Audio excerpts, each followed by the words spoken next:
So, what you been up to since last week? This week, traveled this past weekend. I was in your city. You're in Dallas? Yeah, seeing the fam.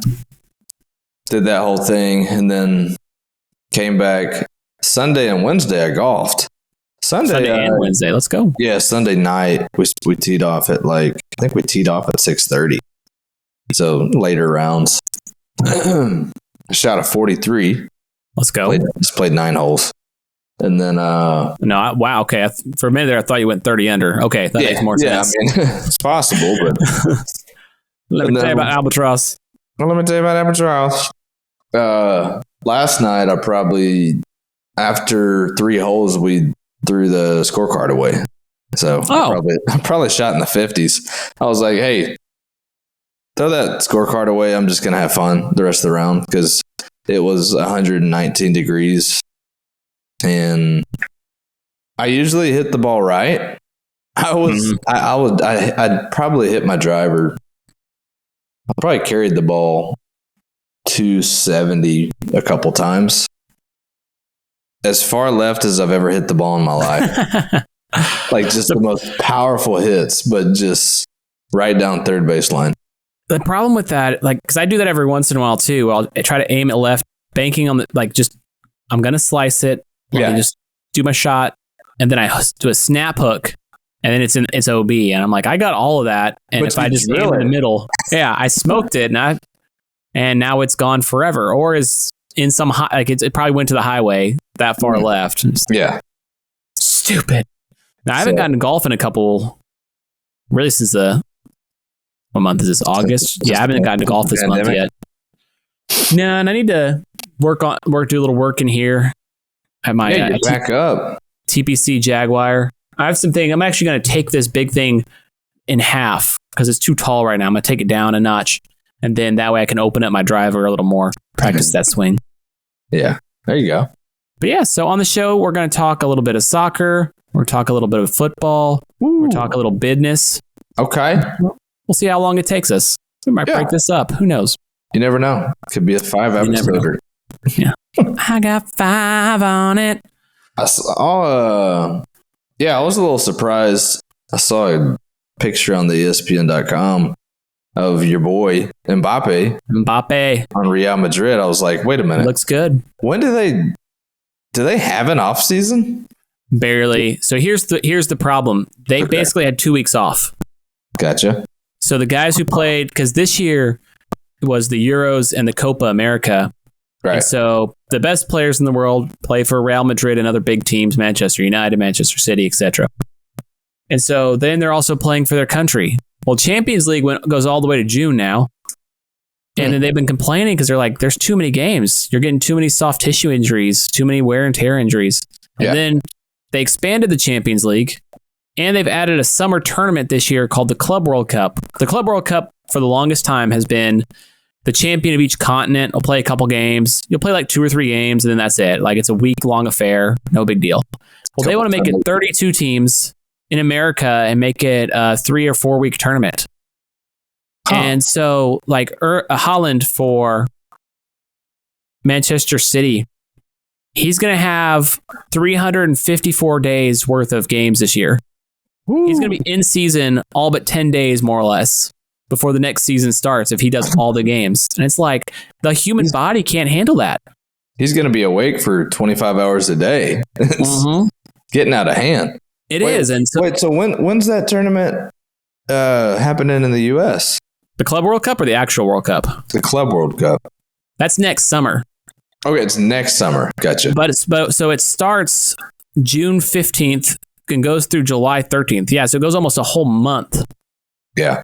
And so if you go all month, which is funny because Real Madrid said, yeah, we're not playing. And they're like, they didn't think teams would drop out. So we'll see if they actually, because you're going to need 2 squads basically at this point.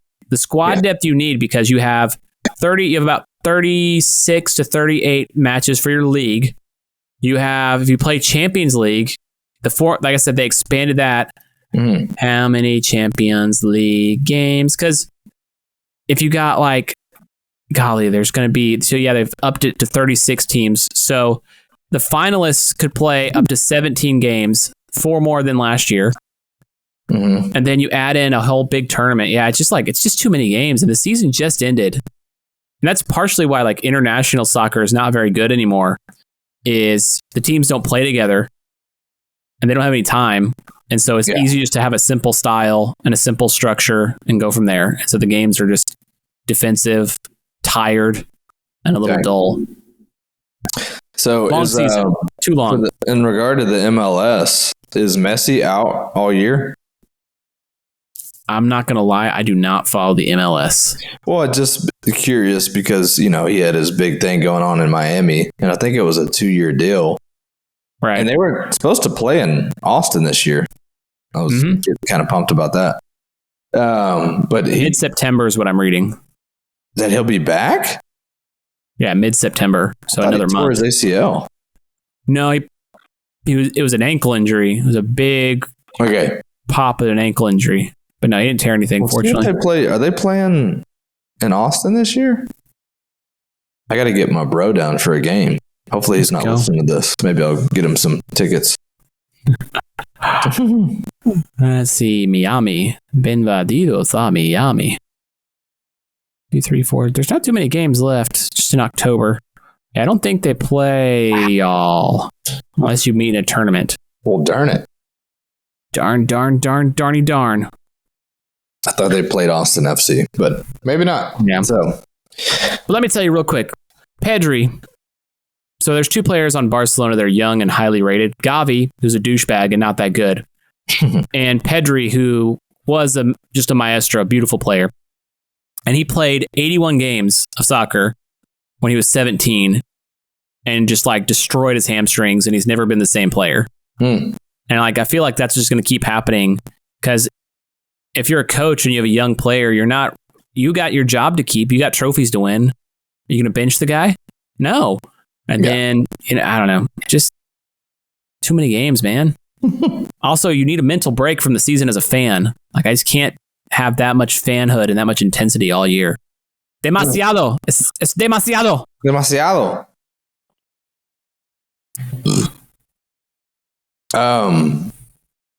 How's the fantasy podcast going? It's going good. So we got some good views. Yeah, we got some good subscribers. I'm having fun with it. No offense to my buddy Sal, but I've been trying really hard. The goal is to get him to win our league this year. I have my doubts. I'm having my doubts. I'm trying really hard to get him up to speed, and it's hard. We were talking about Dak, and he was like, yeah, he'll probably back up for Philly next year. I'm like, Dak is not backing up anyone next year. He's going to get paid $60 million. Yeah, he's going to the Giants. He's going to the Giants, or he'll re-sign with the Cowboys, or he'll go to the Jet. Like, he'll go somewhere and get paid a bucket of money. So anyway, but it's pretty good. But I do have a little list here I've been working on for you. Ooh, for names? So, for some team names. Yes. Pull it up. So obviously you kind of want to base your fantasy team name on who you draft. Correct. A little bit like that. Yeah. But here's some that I came up with and I found a little bit. So do you know the player Malik Neighbors for the Giants?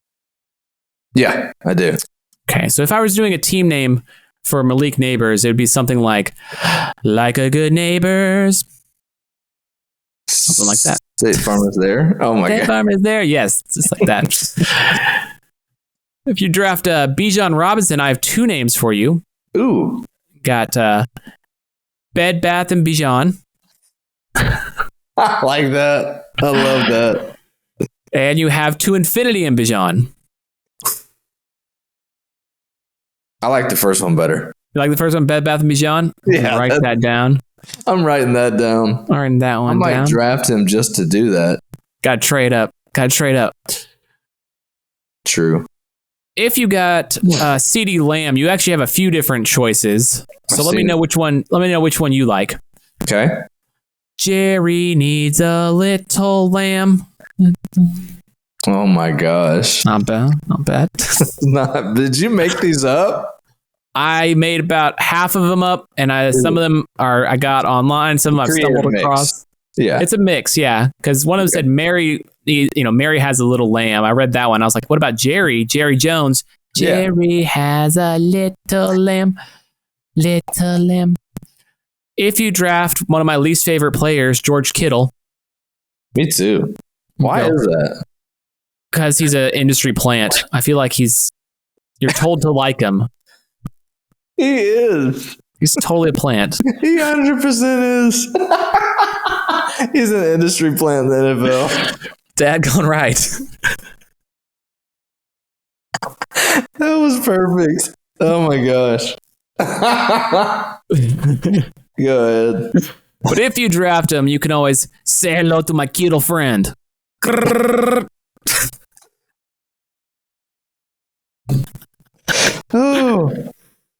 Oh. Who was CD's nuts? That was Michael. That one's, I feel like, too easy. That one's is a layup, but it's a layup. It was still pretty good. Still clever. I have also A, B, C, D, E, F, G. That one's pretty easy. Silence of the CD Lambs. There's that one too. Yeah. If you draft Deebo Samuel, you can go shopping at the Home Depot. Home Depot. The Home Depot. I go to the Home Depot. I get some stools. Home Depot. Need some sheetrock. Do you need sheetrock? Oh my gosh. And if you draft CJ Stroud, you'll be floating on Stroud 9. On Stroud 9. Okay, that one. That's still good. I got a challenge for you. Okay. And this is not a sneak peek. But if I was trying to think of one for Aaron Rodgers, but like a play on words to make it like the show Mr. Rogers. Oh yeah. I couldn't think of one off the rip. It's Aaron Rodgers' Neighborhood. Yeah, there you go. Something like that. Like that. Yeah. It's a beautiful day. It's a beautiful day. I wanted to find some way to mix in changing the clothes. I always thought that was a funny part of the show. Oh, where he took off the one set of clothes and put on the and shoes and it sounded like a tambourine for a second. I liked. Did somebody have My Homies in Me? That's what you had. I thought you were My Homies.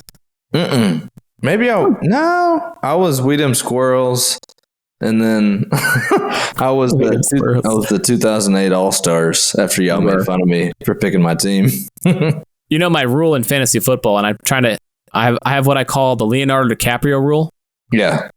If that player is too old for Leonardo DiCaprio to date, you shouldn't draft him. 28, 29?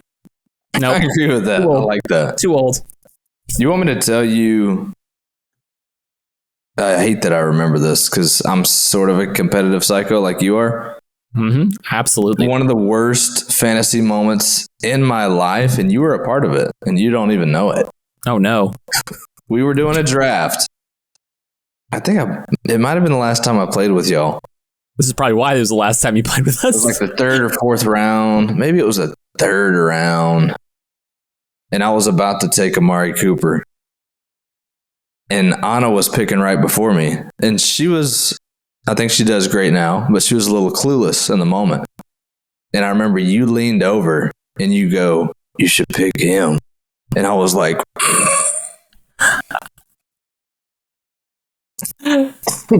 my bad. And she took him right before me, and he just went off that year. Oh, no. And I just thought about it all year, and I had to let it out.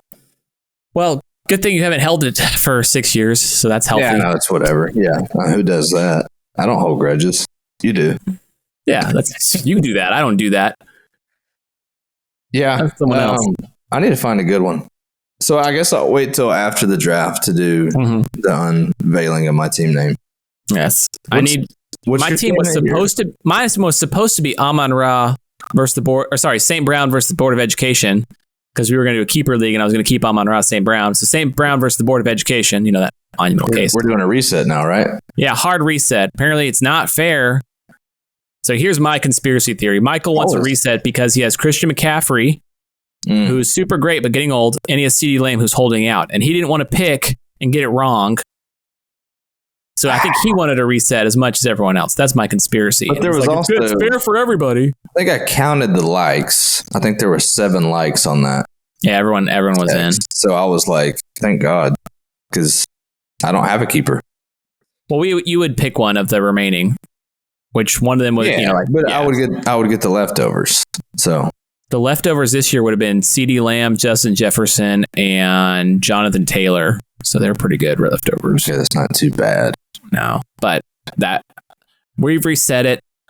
I'm over it. I've got a lot of names I'm working with. So there's a couple. Chase is still holding out as well. Yeah, and that makes me. Let's go ahead and swap to our little AFC preview, if that's good with you. Yeah. Interstitial. And let's start in the I want to AFC. see how you wanted to handle this. Are we picking winners of the division? Is that what we're doing? Yeah, I thought we'd talk about the teams, pick the winners, kind of figure out, who wins second, third, fourth. Let's do it. So Cincinnati, as I revealed earlier, is my Super Bowl pick, mostly because I'm a big believer in Joe Burrow and that Jamar Chase combo. Yeah. Well, that was an ugly burp. Sorry. It's okay. There we go. We're back. I don't think T. Higgins' contract situation, second receiver, is going to be that big a deal, Yeah. But now that Chase is still holding out, it's starting to feel. He just saw his boy get paid. That's what I'm saying. So I'm getting a little worried. Get the get. LSU bros need to get paid. Yeah. Now the good news is they're kind of middle pack strength of schedule, so they will pay him. They will pay him, and then it usually takes them a minute to get going. But once they get going, this has happened in the last few years, they really just start rolling. So I figure if they start 2-2, 1-3, they're still fine. Then they'll rattle off 6 or 7 straight. So if Chase doesn't get signed, but if he starts holding out, missing games, then I'm gonna be real worried. But as long as he signs before the season start, give me the Bengals to win the division. Still, even though bad offensive line. AFC North, right? Yeah. So we got Cincinnati, we got the Ravens, the Browns, and the Steelers. Yeah. I'm going to go. I have picked the Ravens to win the Super Bowl. And I'm big on them. I think there's a lot of hype. I think the script is leaning their way. I think Lamar's getting some rest right now, it sounds like. Mm-hmm. And I think the Ravens are going to, I think they're going to do the dang thing. I think they'll probably be 14-2, maybe 14-3 now. Wow. Yep. Maybe 14-13 wins, somewhere along those lines. So the only thing that gives me pause about the Ravens, there's actually 2 things. 3, but one of them I think they'll figure out. So their offensive line, they've reset it, but they always figure that out. So that's one that I'm like, eh. The second one, their strength of schedule, they got the 4th hardest schedule. Last year, they were winning games and they were they didn't play from behind a lot, which I think kind of showed itself when they were losing to the Chiefs in the AFC Championship game. They didn't seem to know how to make the plays to win. You kind of sometimes need that struggle and that fight. Right. So that gives me a little pause. I think they're a fantastic team and could easily win the Super Bowl. So the third thing, their defense was spectacular last year, and they lost their defensive coordinator to the Seahawks. So we'll see what that transition looks like. Lots of talent, loads of talent. Derrick Henry, Zay Flowers, of course, Lamar Jackson. I mean, you add in the leading rusher to an offense that loves running. Lots of potential there. We'll see. I'm interested in Cleveland because they have a great roster. Okay. But Deshaun has been awful. So I think this is kind of the make or break year for Deshaun Watson. Does he still have it or not? And if not, you're wasting a great roster. He got paid. I'm telling you that much. All guaranteed. Good for him. Yeah, I don't know enough about the Browns, to be honest. I know more about Cincinnati, the Ravens, and the Steelers. Yeah. I never would, if I'm at a casino and they're like, would you put your money on black or red? I would never put it on the Browns. Right. So. Probably a good idea, honestly. I don't know if that analogy worked, but you get the point. No, I got you. And then Steelers, I think they're, like we said, they'll be 9-8. Yeah, probably make the wild card. Get stomped out. Second. They could be second. You never know. Yeah. So you're going Ravens, and then who you got second? We'll go Ravens, Bengals, Steelers, Browns. Browns drop off, but they have a good ending to the year. Jameis Winston starts the last 5 games. Let's go. If Jameis starts the whole season, they're winning the Super Bowl. Let me tell you. I agree with that. Running through a wall for that, man. Dang sure agree with that. Yeah, I'll go Bengals, Ravens, Browns, Steelers. I actually think the Steelers are going to fall off pretty hard this year. We'll see. Good defense. All right, AFC South. You got the Texans, surprise team last year. The Jaguars, the Colts, and the Titans. This one is, in my opinion, the toughest division to call. Yeah. It feels like a reset year for the Titans. Yes. The Jaguars really kind of started to put it together last year. And then just tanked at the end. Yeah. Who was the coach that coached for the Eagles? Peterson? Yeah, Doug Peterson. I like Doug Peterson. I think, Trevor Lawrence is a good quarterback. I feel like they're middle of the road, though. Mm-hmm. Titans are reset. Jaguars are middle of the road. I'll probably take the Texans. And then, that's the thing is, the Jaguars started off. Yeah, they were 7-2. I was about to say they were hot, and then they had like a 5 or 6 game losing streak or something like that. They just they lost 5 of 6 at the end to blow the division. Yeah, I knew it was something like that. It was crazy. I do remember their wins though. They scraped out some wins early. It was they got slapped pretty hard by the 49ers and the Ravens, which no shame in that, but it also kind of put them in their place. They start feeling confident, then they lose by 31 to the 49ers. They lose by 17 to the Ravens. Mm-hmm. So I don't know. They're just a weird team. I like Trevor Lawrence this year. I think he's finally healthy. His rookie year, he had the weird Urban Meyer experiment, which is just doomed from the start. Yeah. So I think they're going to be a good squad. Me too. I don't know. I kind of want to pick them to win it. Mm-hmm. But I don't know if I'm brave enough yet. Because the Texans, they looked really good last year against bad teams. But then when they played good teams, they kind of just fell a little bit flat. I think they'll bounce back and still be a tough squad. Stroud's going to have a good year. We'll see how it works with Diggs. That'll be interesting. And, they got the defensive-minded coach. I don't know. Now you got me thinking a little bit. I think it's between the Texans and the Jaguars. The Colts and Titans, I think, are both going to be somewhat bottom of the barrel for the league. I'm going to go Jaguars. I'm going to do it. Let's go. I was going to go Jaguars, but now I'm going to go Colts just because they almost made the playoffs last year.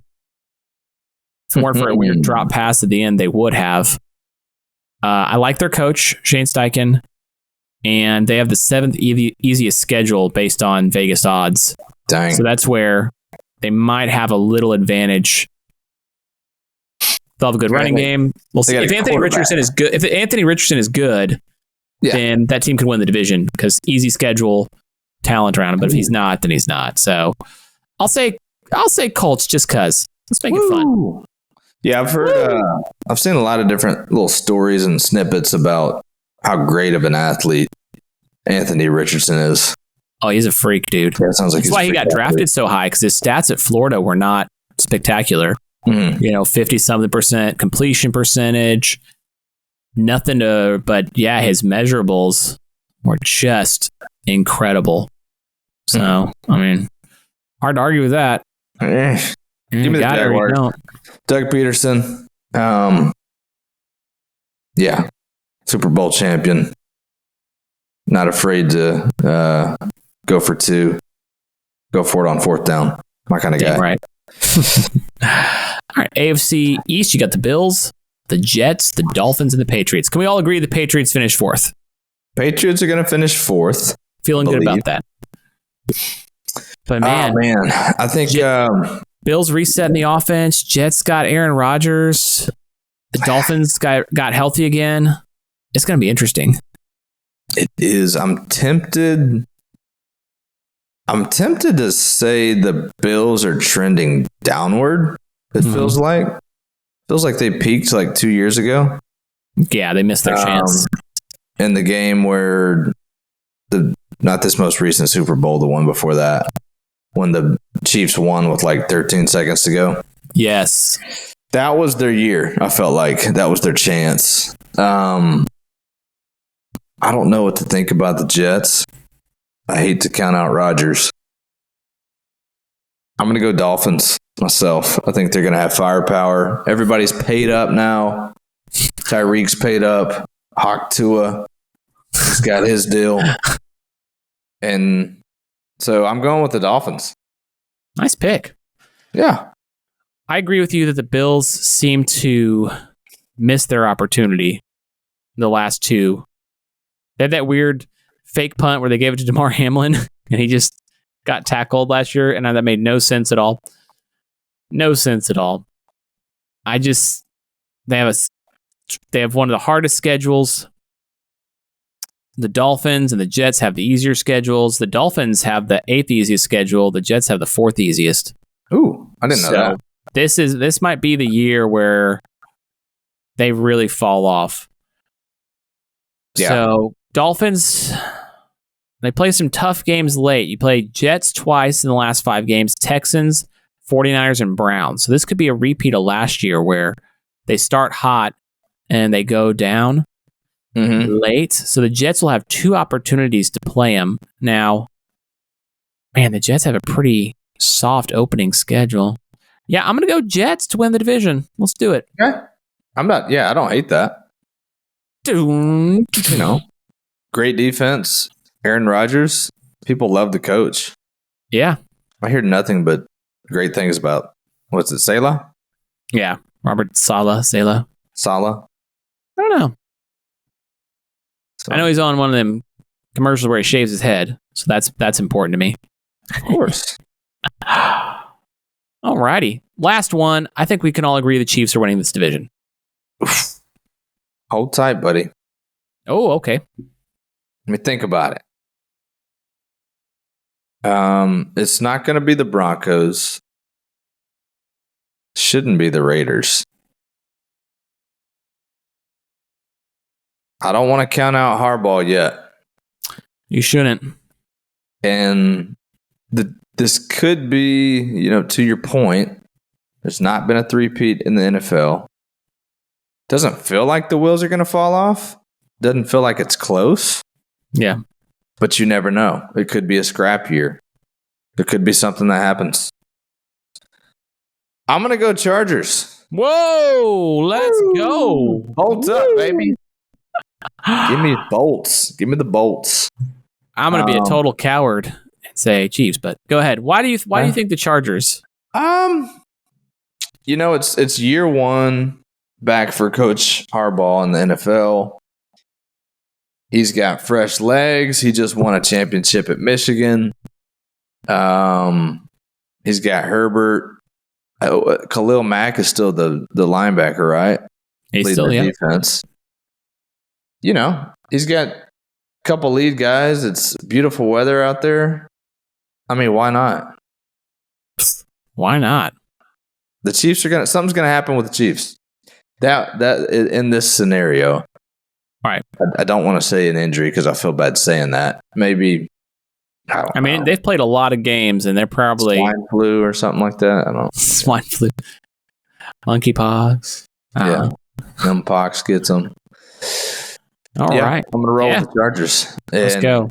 I think the Broncos have a decent year. Yes, I actually sneaky playoff team for me. Sneaky playoff team, yeah. Bo Nix. Sounds like Sean Payton loves him. Sounds like the organization loved him. in the pre-draft, was huge on him. So, yeah, we'll see what happens there. Let's go. So I got Bengals, Colts, Jets, Chiefs, and my wild cards are going to be Broncos, Ravens, Dolphins. That's 7. Wow. You got 7 teams, right? You get 7 in the playoffs. So, yeah. Broncos, Chiefs, Dolphins, Jets, Jaguars. Sorry, Colts, Ravens, Bengals. Yeah. Okay. Ooh. I'm going to go Ravens, Jaguars, Dolphins, Chargers. And the wild cards? Bengals, Chiefs, Bills. Let's go. Yeah. Write them down. Put that money down. I got it. Give me my money. Give me my money. I don't get that at all. I don't understand that thing. Am I just too old? I think I'm just too old. I think we're getting there. Yeah. I know I was getting old today when we hired somebody new who's fresh out of college. Mm-hmm. Love my guy. He's great. But he was like, did y'all just like play beer pong when you were younger? I was like, yeah, what do y'all do now? I guess they play some like dice game. It's dice pong? You throw the dice in the beer? I don't know what it is. It's like their drinking game of choice. I was like, yeah, if we ever did, we'd play beer pong. That's normal. Huh, but like normal people do. You remember the time me and Daniel threw on jerseys? Were you there? No, I wasn't there for that. Y'all had whole jerseys for that? So you weren't there for that. It was Connie. I can't remember. It was Connie and somebody else. Anyways, they were running the table. They'd won like 7 games straight. And me and Daniel were like, hey, we'll play. We played one and we lost. And then it was right when we had both gotten our jerseys. I had gotten my Vince Carter jersey. So I went and ran to the car and put it on. And he went and put on his Tim Duncan jersey and we beat him. Feel the power of insanity. It was freaking great. That's awesome, man. Yeah. Put on jersey with Daniel. Got it. Yeah.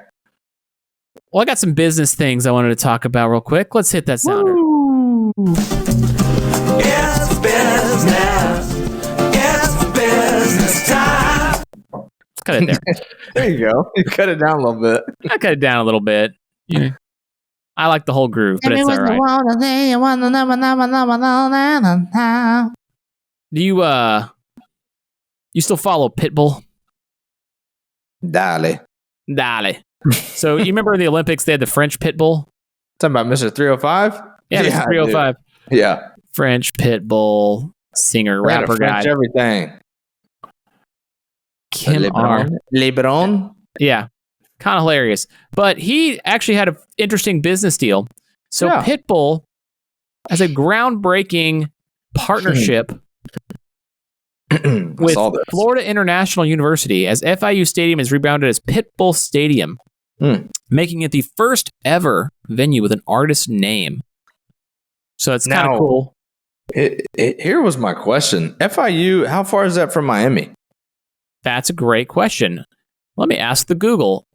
Florida International University. It's in Miami. Is it? Yeah. Huh. Yeah. I zoom out. That makes sense. Yeah, it's in Miami. Okay, I was thinking the same thing of like, Pitbull Stadium, recently viewed. Hilarious. Yeah, I was looking at this earlier. I was thinking like, is this discount because the U was too expensive? I think that was probably the deal. Yeah, maybe just, I don't know, maybe he's getting up there in age. He might have some kids that go there. Seriously. I'm just curious what other athletes might name stadiums. You know, we're going to be at Snoop Dogg Stadium in LA here pretty soon. I think Snoop could do one. Jay-Z, Madison Square Garden. Dude. Kanye could probably get one. Probably get one or two. Yeah. Chicago. Yeah. Kanye Forum. Kanye West. Dang. I think Future could have one. Get like Atlanta. Yeah, Drake would buy up the naming rights for Toronto Stadium. Oh, yeah, for sure. He owns part of the Raptors, supposedly. Allegedly. I think a small portion. Yeah, I think that's cool. Pitbull, man. Let's doing go. the dang thing. But he made bald stylish for a while. I appreciate that. Random thought. You remember those messing with Sasquatch commercials? I do. Yeah, that was a while back. That was a while back. Well, I was watching the Olympics, and then they're back, baby. So just random people in the woods who find Sasquatch, and it's Jack Lake's beef jerky. They find Sasquatch, and then they mess with him, and then he like throws them into outer space. I always thought they were hilarious. And then I was watching the Olympics, and they're back, and I was like, let's go. Brought it back, a little nostalgia. Yeah, I was like, let's go. Third business time note. Business time. The Cowboys are now worth $10 billion with a B. Dang. What's crazy about this? Go ahead. No, you go ahead.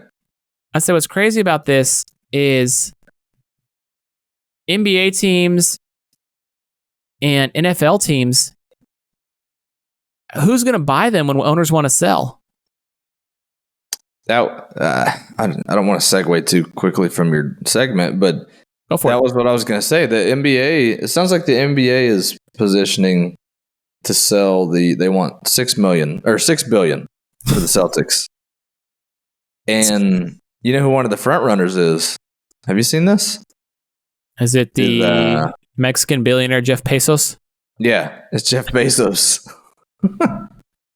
Did you see that clip?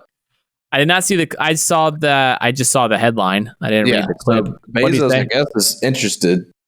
I was listening to a podcast about it, and they were like, I wonder if he would create like an Amazon arena where everything in there is sold by Amazon. That's how he made his money. Be kind of crazy. You know, that's what Jerry does, though.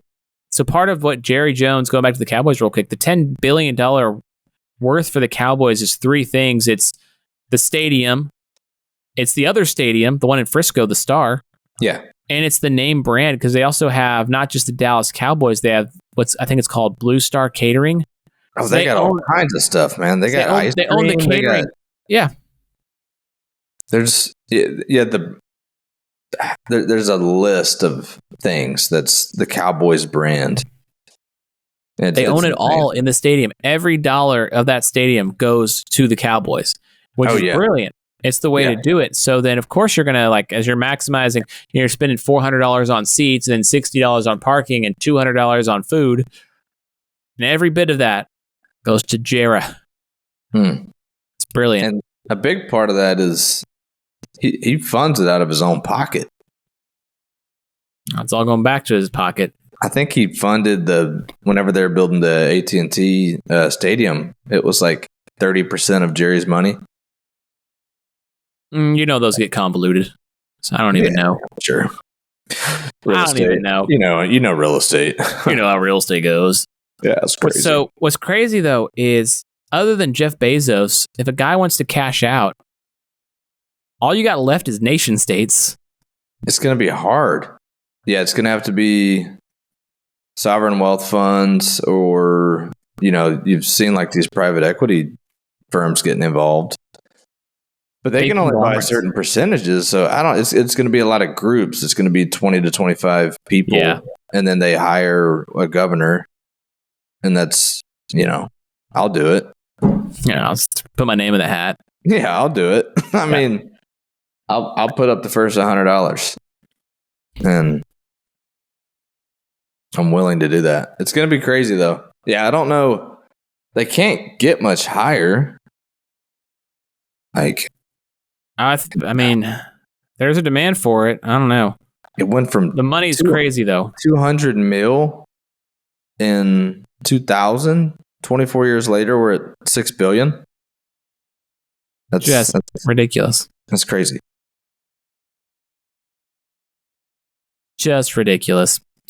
A quick follow up. Yeah. On our guy Ubaselli, Beignet Wallace. So he's signed with 76ers. He did. Nick Nurse got him. Yeah. Smart coach. Here you go. Here's the Here's the picture of Beignet Wallace right there. That was all the talk. There he is. Yeah. He's so got signed with the 76ers. Arms, which is crazy. He does, yeah.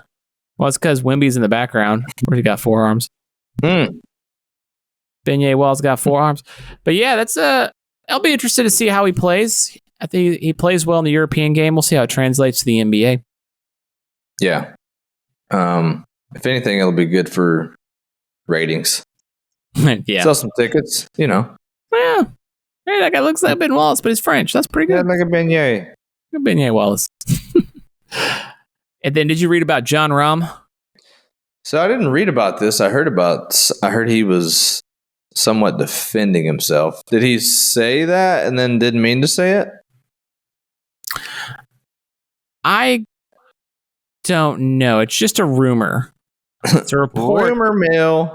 Rumor mill that John Rahm would give back his live money to rejoin the tour, according to a report about the Spaniard. So he probably said, it was claimed by a tour insider in a feature for Golf Digest, that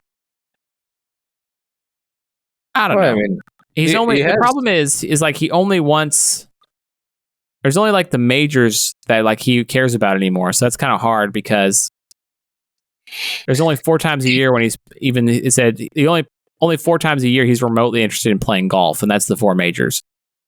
He doesn't necessarily fit the vibe of a live player for what it is right now. You know, I could see him more being he wants to compete on a week-to-week basis with the best guys. Right. You know, not as concerned about the money, but he probably reached a point where in his own competitive nature, he was like, now I have to go take the money. But I like live for guys like Koepka, because he doesn't care about anything about the majors anyways. Exactly. And he doesn't like all the other guys. So he's just chilling. He is not a people person. The Shambo's cool because he's kind of turned it into like this R&D and, he's got his YouTube channel and all that. So some of those kind of quirky guys like fit better over there, I feel like. They really do. When Rahm seems like, yeah, you know what? You seem more like, Scheffler and Xander and, Spieth, that kind of fit of guys. Mm-hmm. But that's just my take. I guess he couldn't do that though, right? I think those contracts are pretty binding. So yeah, I would say they probably have that thing airtight, would be my guess. I saw an article today. It sounded like somebody from the University of Colorado was over in Saudi Arabia this summer trying to get money from the PIF for their NIL. Hey, why not? And I was kind of like, hey, I don't hate the player. Like, go for it. So have you seen the QR code thing with Oklahoma State? Yeah. So I thought it was awesome. Yeah, let me show. Let me open up an image here. See if I can share this. So at Oklahoma State, on the back of their helmet now, they're putting QR codes so that will link you to their what is the word? Their NIL fund. Yeah. Now, what I want them to do, here's my thought. What I want them to do is after a big play, you put it on there and you can scan it to leave the guy a tip. Touchdown, 15%. It's 3-yard gain, 5%. Let's lower that down a little bit. Game-winning pick, I'll tip this guy 30%. That's the service I like right there. Somebody commented on Twitter. They were like, "How do I get my money? Can I Venmo request you when you throw a pick?" Yeah, it sounds like they're gonna like scan that thing across the TV during the games and stuff. Hey, you got to keep up, especially when you're not in the SEC Big Ten. Yeah, especially because like OSU has always kind of been the little brother to OU in Oklahoma. They're like, hey, can you guys send us some money? We're having to pay these guys an insane amount of money. You know what? Is there a roster limit for the NCAA? There was a scholarship limit. I think there. I'm sure there's a scholarship limit. That would make sense. But if you got enough money, 105. But so your roster will be limited in 105. 53 is on the NFL roster. Jeez. And then only like 20 players or something like that on the practice squad. Mm-hmm. So that's huge. Yeah, it's a monster squad. College football is insane. It's crazy because the money, and then this Alabama like manager is getting paid insane money. Nice. Football, not the coach, but like the general manager. Oh, was that the article that you had on Courtney there? Morgan, is going to make $850,000 a year for being the GM of Alabama, and turned down $1 million a year for the same position at USC. I didn't know they had general managers. Well, if you look at the taxes and the cost of living, I'm sure that makes sense. I mean, it's basically a demotion at that point. Tuscaloosa versus LA. I get the money there, but still, the idea that they're gonna have to have staffs now, like they're gonna have to operate like an NFL team essentially. Mm-hmm. Assistants, they got org charts. I just don't. It just changed so much from when I was a kid. Once again, not to be this is my day thing, but man, it is so different. You know, you could have a cult of a personality coach like Bobby Bowden, Steve Spurrier, but now you need whole org charts. I saw a good question earlier. It was if you kind of like normalize the times, who would have the biggest NIL deals 1, 2, and 3? Johnny Manziel, Cam Newton, Reggie Bush. You got to throw Tebow in there too. I'm just saying out of those three. Oh, out of those three? Yeah. Man. Who would be one? Okay, so Reggie Bush, Cam Newton, and who was the third one? Johnny Manziel. Johnny Manziel. Man. Which, the Hollywood vibe for Reggie was pretty big. Yeah. But no one loves people like the South loves their college football players. Yeah. Especially, no offense to A&M and Auburn, but kind of those tier 2. Not 100%. Yeah. They're both below Texas, below Alabama. So, man, I don't know. I mean, Cam, I think, because he only played that one season. So if he came back the next season, then he'd be making billions. I think it's between Manziel and Bush, but because of that reason, because Cam was only there for 1 year. The one and done. He got a lot of money too, so. Oh, yeah. But yeah, I'd probably say Reggie Bush, because he had 3 to 4 good years, multiple championships, multiple Heisman runs, one Heisman that I think he has back now. I think they gave it back. So, might as well. Yeah, I think they gave it back to him. I think that would have been insane. Crazy numbers. Crazy. 34. 34. There's something bad